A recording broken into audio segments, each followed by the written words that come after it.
My name is Tyler King, and Matt, we are here after Penn State's Bowl Media Day. Penn State is getting set to take on Kentucky in a couple weeks on New Year's Day in Orlando at the Citrus Bowl. And Matt, one of the biggest talking points today about this Kentucky team is the running game. A lot of people know when they think of Kentucky, you think of Josh Allen. On the defensive side of the ball, a potential top 15 overall draft pick in the NFL come April. But this Kentucky offense is dynamic, and it really starts up front with their running game and Benny Snell's. Yeah, so one of the most exciting matchups in this game is going to be one of the better rush defenses in the Big Ten going against possibly the best rushing offense in the SEC in Kentucky. And yeah, Benny Snell Jr. is terrific, and Terry Wilson Jr., their quarterback, is very mobile as well. But what's really interesting is the variability that this Kentucky offense brings in the running game. You're going to see wildcat, you're going to see jet sweeps, RPOs, inside-outside zones, and the quarterback is mobile. He likes to scramble when they do elect to pass. So Penn State is really going to have their hands full. It's going to be a fun matchup to watch because Penn State's front seven has pretty much dealt with everything that's been handed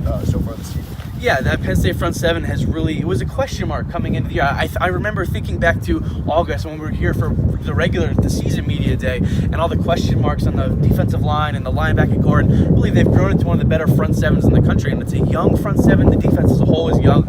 Obviously, Nick Scott and Koa Farmer, Monty O'Rourke are I think the only couple seniors that are graduating. Sharif Miller is obviously a guy that has the potential to leave early for the NFL draft, but overall they're going to be returning a really young nucleus.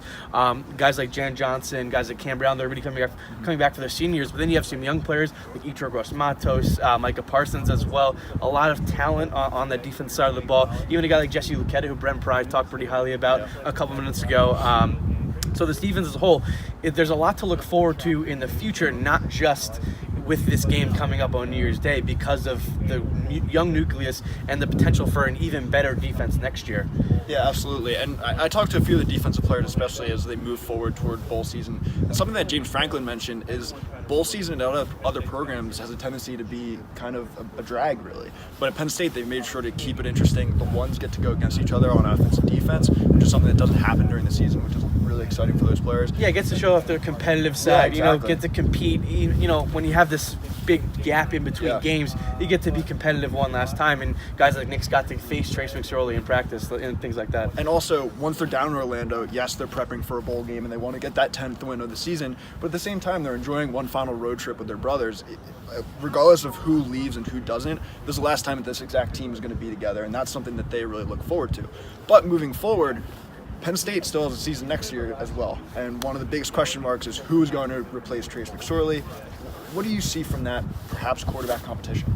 Yeah, I do think it is going to be a competition. I think a lot of people are just assuming that Tommy Stevens is going to just take the reins because of how long he's waited. And in my opinion, I think Tommy Stevens has earned the starting job with what he's done on the field and what he's shown off the field and his patience and deciding to return this spring. But Sean Clifford is also a very talented quarterback as well, something we've seen with some of his deep balls early in the year when Penn State was blowing some teams out in the non-conference, and him getting to some time on the field while Tommy Stevens was banged up.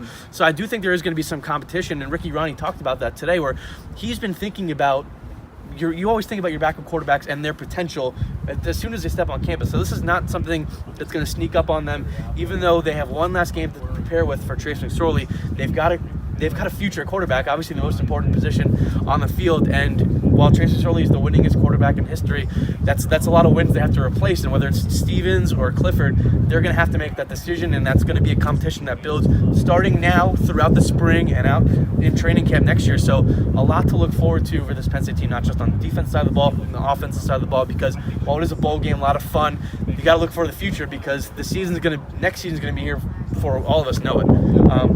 So a lot to do is here from Beaver Stadium. Thanks for following along, and be sure to follow along with our coverage on social media and at collegian.psu.edu leading up to and throughout Penn State's bowl game on New Year's Day in Orlando.